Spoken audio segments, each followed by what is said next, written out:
तू रोज करतोस कायच्या डे 3 मध्ये तुमचं वेलकम. पहाटे पाऊस पडला त्यामुळे आज लेट जाग आली. पहिलं फ्रेश झालो आणि देवपूजा केली आणि चहा पोहे नाश्ता करून आईला ताक उचलून दिलं. चेंज करून पॉवर बँक आणायला बाहेर पडलो. घरी येऊन गाडी चेंज केली, पेट्रोल फिल केलं आणि वॉच रिपेअर करायला घेऊन आलो. वॉच रिपेअरला दिलंय तोपर्यंत सगळं चप्पल तुटलेले ते शिवून घेतले. तोपर्यंत वॉच पण रेडी झालं. वॉच घेतलं, गाडी काढली आणि अभिनवमधून कॅन घेतला आणि डायरेक्ट शेठच्या ऑफिसला आलो. तिकडून कॅन दिला आणि मी ATM ला आलो, कॅश काढली आणि रेल्वे स्टेशनला आलो कारण हिमांशू आलेला. आमची गाडी अशा तऱ्हेने गेलेली आहे चोरीला. सुटली आहे. गाडी लगेजमधून आलीच नव्हती म्हणून कंप्लेंट देऊन घरी निघालो. मध्येच वॉटरमेलन ज्यूस प्यालो. भावाकडे भरपूर पैसा आलाय. भावान अजून एक ज्यूस पिलवलं मला. हिमांशूला घरी सोडलं.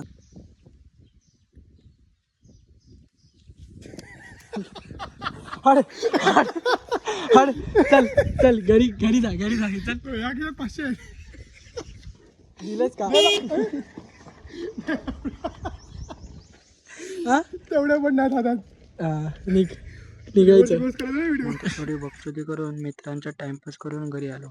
घरी जेवून वापस बाहेर पडलो. ATM मधून कॅश काढली.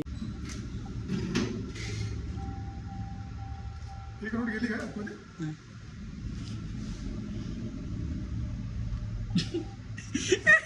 गरीब. आणि एअरटेलच्या ऑफिसला गेलो कारण सिम लॉक झालेला. तिकडून डायरेक्ट साईटवर आलो तर कालच्या पावसामुळे सिमेंट बॅग ओले होऊन कडक झालेल्या. तर याची अपेक्षा बघा. एक बॅग खाली हा. सवाडा भिकारी. एक बॅग. साईटवरून घरी गाडी पार्क केली आणि श्रेयस आणि हिमांशू सोबत भाट्यात आलो. शेवपुरी खाऊन गाडीत टाइमपास करून काय नाही. काय म्हणणार आहे यावर काय नाही.